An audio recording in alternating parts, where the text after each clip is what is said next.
Fala, investidor! Como é que vai? Tudo bem? O Ibovespa derreteu nos últimos pregões, principalmente desde junho do ano passado, né? O Ibovespa despencou, uma queda acumulada bem forte. A gente pode até colocar na tela essa queda acumulada para você ter uma ideia, mas a função desse vídeo é descortinar para você o que está acontecendo com o mercado. Por que o mercado está caindo tanto? O que vai acontecer daqui para frente com o índice Ibovespa? Dá uma olhada nele aqui, ó. Então, desde o mês 5 de 2021, já é uma queda acumulada de 21%. Agora, se você olhar para algumas outras empresas, essa queda acumulada ela é maior ainda, tá? Uma queda acumulada bem maior do que esses 20%. Agora, por que isso está acontecendo?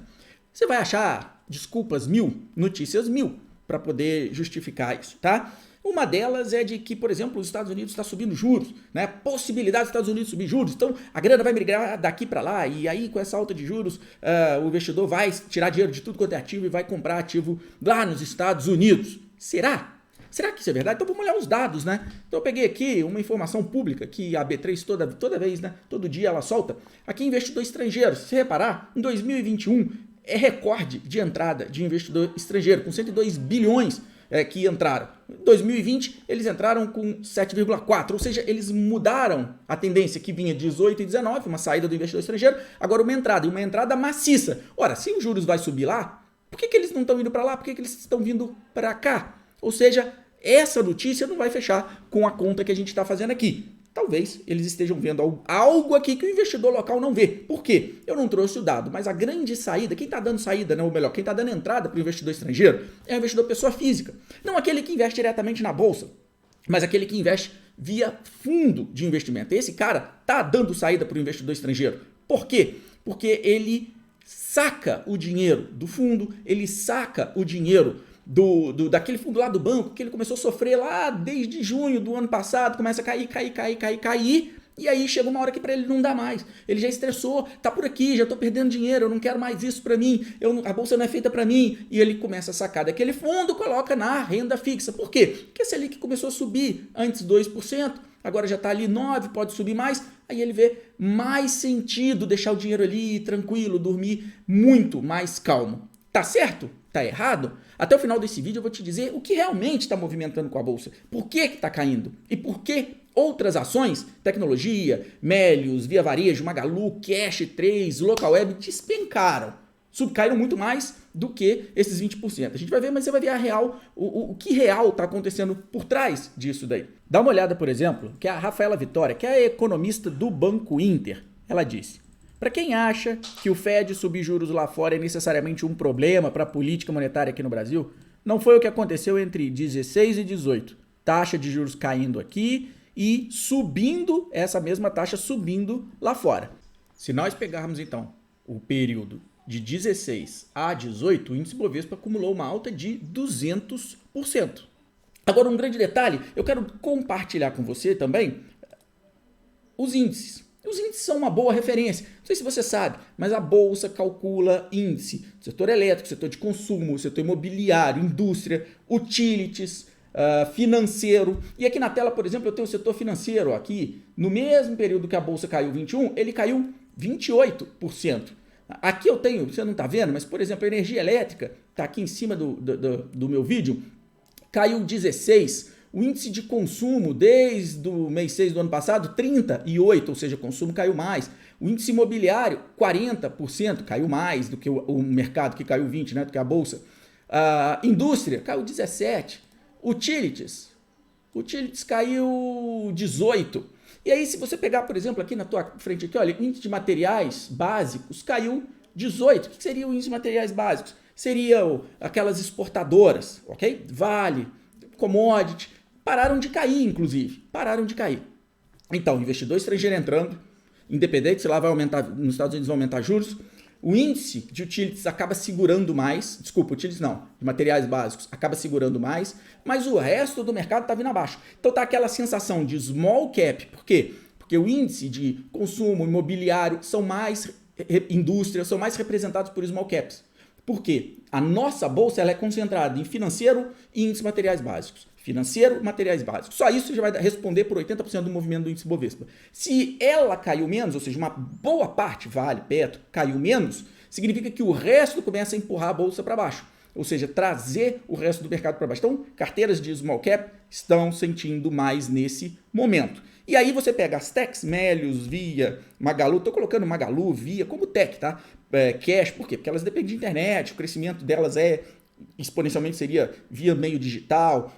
E aí tem uma listinha aqui de um monte que caiu bastante. Por exemplo, você pode pegar aqui Mozi, Neogrid, Enjoei, Bemob e por aí vai. Tem várias aqui que despencaram, tá? Mas por que esse movimento? Por que elas despencam mais do que o mercado, né? E aí que tá o detalhe. Você não vai encontrar isso por aí, porque é um conteúdo, é uma informação que você poderia saber, tá? Você deveria saber, na verdade, e que vai simplificar muito a tua vida. Muita gente vai falar com você, mas tem a ver com eleição, né? Porque a eleição tá logo ali. Olha, veja bem, o investidor em ações, ele sabe que de 4 em 4 anos tem eleição no Brasil. E eleição no Brasil é complicado, todo mundo sabe disso. Eleição no Brasil é aquela coisa de louco. Por quê? Você não sabe o que o próximo presidente vai fazer. Não existe uma linha de atuação. Existe uma cabeça de um presidente que resolve fazer N coisas ao mesmo tempo, ou às vezes até contrário do que se começou anteriormente. Às vezes você tem uma linha, igual agora a gente está reduzindo o Estado, aí entra um próximo presidente, vamos aumentar de novo o Estado. E isso tudo é muito complicado. Agora, o mercado, o investidor sabe que de 4 em 4 anos tem eleição. O investidor sabe que é um risco. E aí, por conta disso, o mercado paralisou, vamos jogar para baixo porque tem eleição. Não, não é bem assim. Não é bem assim. Tem influência? Tem, mas eu diria lá na terceira, quarta derivada. E aí vamos falar um pouquinho também das variantes, né? Porque tem variante A, B, C, letra grega, não sei o quê, e aí entra uma gripe aqui, gripe ali, H1N1, 2, 3, 4. Ou seja, você começa a ter então um resquício ainda do que aconteceu em 2020. E isso derrubaria os mercados. Será? Eu não estou tão convicto disso ainda. Tá? Mesmo porque a gente está vendo o número de casos aumentar, o número de internações, tudo bem, subiu um pouco, mas de óbitos nem tanto. Então, pode ser, eu não sou cientista, não entendo nada disso, mas pode ser que a gente esteja, não no fim, mas tipo, num momento onde vai ter que conviver com isso, ok? E uma estabilização. Não seria suficiente para fechar novamente, fazer aqueles lockdowns, talvez, não sei. E o que importa para o mercado, na verdade, é isso, né? É um lockdown mais severo que poderia tirar receita das empresas. Bom, dito isso, então a gente teria todas essas explicações. Eu acho que a memória, isso pelo menos é o que está na mídia, né? Eu fiz uma pesquisa rápida e toda vez que sai uma notícia, correlaciona com um desses temas. Eleição, variante, Estados Unidos subindo juros e por aí. Mas acho que a nossa memória acaba sendo um pouco curta. Por quê? Porque quando você começa a ler muita notícia, você quer acompanhar muita coisa, achando que essa é a solução para poder tomar uma boa decisão na bolsa, você esquece do básico. O básico que eu ensino, por exemplo, dentro do FIA Black. Por quê? Você primeiro tem que entender uma coisa.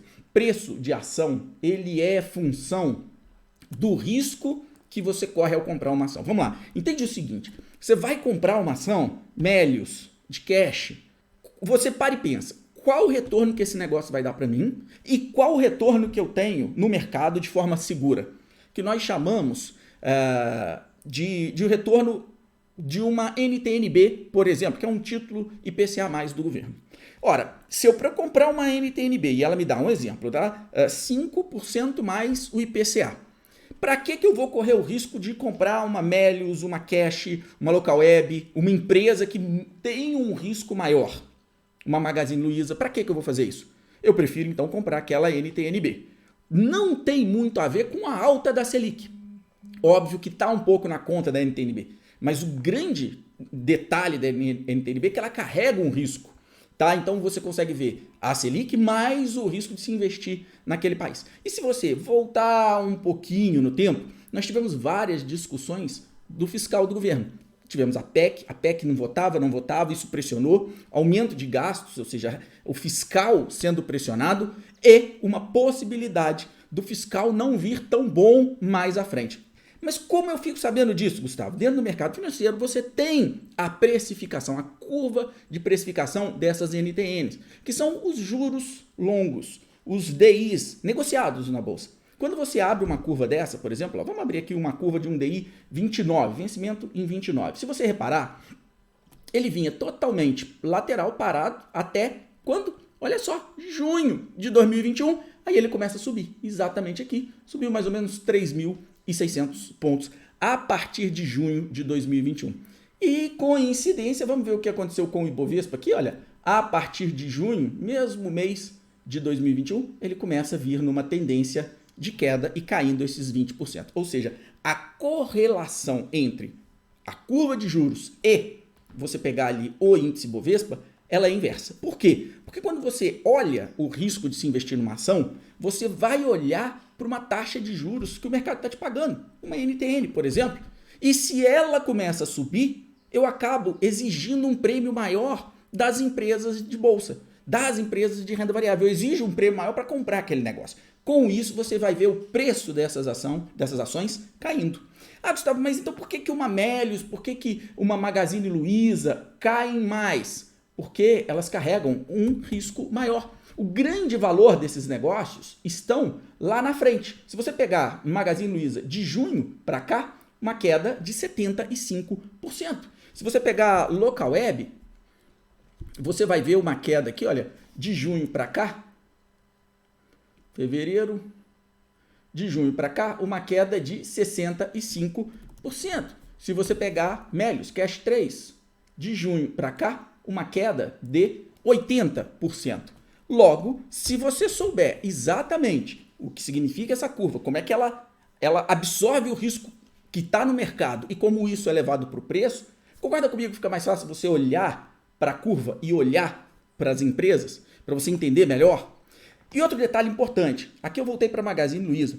Detalhe importante é o seguinte, uma empresa de tecnologia como essas, o maior valor dessas companhias está lá na frente e não no hoje. Se você pega um Itaú e um Bradesco, o lucro do próximo trimestre é mais ou menos dado. Todo mundo sabe. Por quê? Porque ele vem acompanhando o lucro dos outros trimestres. Qual o crescimento de um Itaú? Você não vai jogar um crescimento gigante. Por quê? Porque ele já é consolidado. Agora, quando você olha para uma empresa de tecnologia, uma empresa que tem o seu valor lá na frente, aí o negócio muda de figura. Por quê? Porque você está olhando para um lucro muito lá na frente. E quando você traz isso ao valor presente, ou seja, quanto maior a taxa de juros, uma NTN, ou seja, o risco do negócio, uma taxa livre de risco, né? Uma NTN, quanto maior, que é o denominador de toda essa equação, menor vai ser o preço hoje. Então elas sentem muito mais. Quer fazer uma carteirinha com menos risco? Menos empresa tech, mais empresa com um lucro operacional mais certo, menos cíclico, mais garantido. Quer fazer uma carteirinha com maior risco, buscando upside maior? Aí você vai para essas empresas, mas aguenta o tranco. Agora, olha só, tem um outro ponto. Não é só comprar. Eu vou postar aqui nesse vídeo o que eu coloquei no grupo dos alunos do FIA Black. Eu coloquei lá que isso foi 14 de outubro, mais ou menos, tá? Eu postei porque estava uma discussãozinha sobre Magazine Luiza e o papel só subia. E eu falei, galera, o lance é o seguinte, marquei 2 indicadores aqui, ROI, ROIC, tá? E mostrei lá no grupo que a correlação entre eles estava totalmente fora do normal. Você tinha uma empresa de baixo retorno e com múltiplos de preços muito esticados. Isso é uma análise muito simples de qualquer pessoa fazer, tá? E eu coloquei isso aqui. Se isso não é caro, eu não sei mais o que seria caro. Eu jogaria 12, 13 anos de analista no lixo, porque se isso não é caro para mim, eu não sei mais o que é uma empresa cara. Significa que vai cair? Não, na época eu falei, não significa, continua subindo, porque é fluxo. E contra fluxo, já disse, não tem argumento. Fluxo é fluxo. Agora, se você tem Magazine Luiza na carteira, minha função é dizer que é muito, muito, muito cara. O primeiro tri que ela não entregava, vão socar. E realmente, ela já começou a cair. Depois, no primeiro trimestre que ela não entregou resultado, socaram mais ainda o papel. O papel caiu muito mais também em função do resultado, não só em função desse risco. Então vamos lá, para a gente fechar esse vídeo aqui e você entender de vez. Não necessariamente é uma eleição, é uma variante, tá? É um aumento de juros dos Estados Unidos que vai mudar o jogo para a gente aqui. O que vai mudar o jogo para a gente aqui, o que muda o jogo para a gente são 2 pontos. Primeiro, é a sensação de risco com o Brasil, ou seja, como é que está a situação do Brasil? E pelo momento atual, a nossa situação não é nem tão ruim assim. O fiscal foi equacionado. Um outro ponto que fica naquela curva de juros longa é a inflação. A inflação não reduz. Ah, mas é um fenômeno global, ok? Só que num país como o Brasil acaba sentindo mais. E com isso a gente tem uma sensação, uma necessidade, né, de ter retorno maior, ou para tomar risco eu exijo mais prêmio, que é o que aconteceu, por exemplo, com as NTNs. Então, inflação, mais a questão fiscal fez isso abrir. Fez essa NTN subir desde junho jogando a bolsa para baixo, começando a jogar esses ativos para baixo. Você entendeu isso? Você entendeu primeiro o maior risco que você está correndo. Agora, recentemente, o fluxo de notícias não é positivo, realmente. Aí você entra com variantes, você entra com um possível risco eleitoral, aí você começa a pesar um pouco mais. E você entra também com a questão dos juros dos Estados Unidos. Apesar de que os dados de investidor estrangeiro desmentem que uma alta de juros lá faria com que a bolsa caísse, porque o investidor estrangeiro está vindo. O que está acontecendo por enquanto, mais uma vez, como eu escrevi lá atrás sobre Magalu, que era fluxo, o que está acontecendo agora mais uma vez é fluxo. Enquanto o investidor estrangeiro está vindo, você está vendo o local vendendo e dando entrada para esse cara, continuando pressionando essas ações, porque os fundos precisam vender essas ações para pagar esses saques. Ora, dito isso, o mais importante que você deve acompanhar agora é inflação, para onde vai esse negócio, e a questão fiscal do governo. Uma vez que a inflação comece a arrefecer, na minha análise, a gente já vai ver essa curva longa reduzindo um pouco, porque o Banco Central pode subir menos os juros.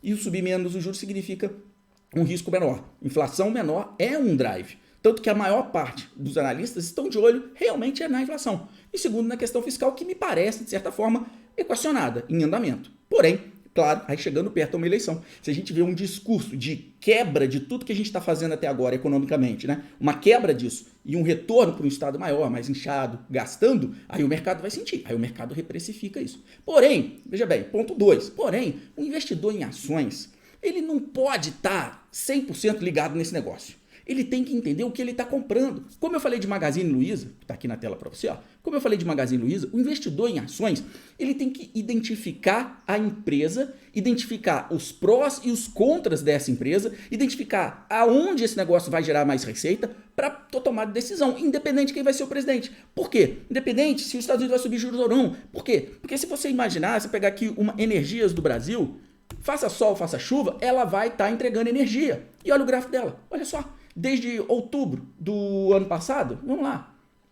outubro, tá aqui ó, né? Mês 5 por aqui, o papel subiu 7%, ou seja, quando tudo caiu, o papel subiu. É uma empresa que na hora que você olha, que você analisa, você fala assim, ué, quer dizer então que sendo o presidente A, B ou C, ela vai continuar entregando energia? Vai. Sendo um aumento de taxa de juros nos Estados Unidos, ela vai continuar entregando energia? Vai. O que quer que aconteça, ela vai continuar fazendo o trabalho dela, não depende, ou seja, o teu foco tem que estar na empresa. E o que eu vejo é o seguinte, as pessoas gostam muito ali daquele negocinho fácil, né? Então vai todo mundo no Magazine Luiza, Melius, Cash, porque subiu 400, 700% e não sei o que, bababá. Para montar uma carteira de ações, basta que você analise a empresa, entenda a empresa. Essas questões macro, elas acabam vindo num segundo momento, talvez te dando chance de comprar melhor as boas empresas que você, ora, analisou e que você gosta. Dá uma olhada, por exemplo, em Copel. Mesma coisa, olha, de junho do ano passado, 2021 para cá, subiu 2%. Olha, detalhe, isso não é recomendação para ninguém. Eu só estou mostrando na prática que boas empresas, quando a tua análise é bem feita, você encontra boas empresas para investir. E mesmo que elas tenham caído, uma boa empresa caiu, por exemplo, vou pegar essa daqui. Veja bem, ela caiu desde junho do ano passado. Uma queda de 35%. Deixou de ser boa empresa? Não, continua sendo uma boa empresa, apenas aliviou um pouco essa tendência longa de alta que ela vinha. E aí, você olha para isso dentro da sua carteira e fala, opa, vou aumentar a posição aqui, porque está me dando uma brecha de entrada. O preço começou a ficar barato. Foca nisso, foca em conhecer bem a empresa e foca menos no que vai acontecer com o presidente, vai acontecer, se os Estados Unidos vão aumentar, não vão aumentar juros, se vai ter variante, se não vai ter, por quê? Porque isso vai ofuscar a sua cabeça, você vai ficar louco, alucinado, seguindo a próxima notícia, buscando na rede ali a próxima notícia, porque vai derrubar os mercados e não sei o que, quando que na verdade o seu foco tem que estar aqui, na empresa. É aqui que o seu foco tem que estar, encontrando boas empresas. E aí, na hora que o mercado oscila para você, é a hora que você vai entrar.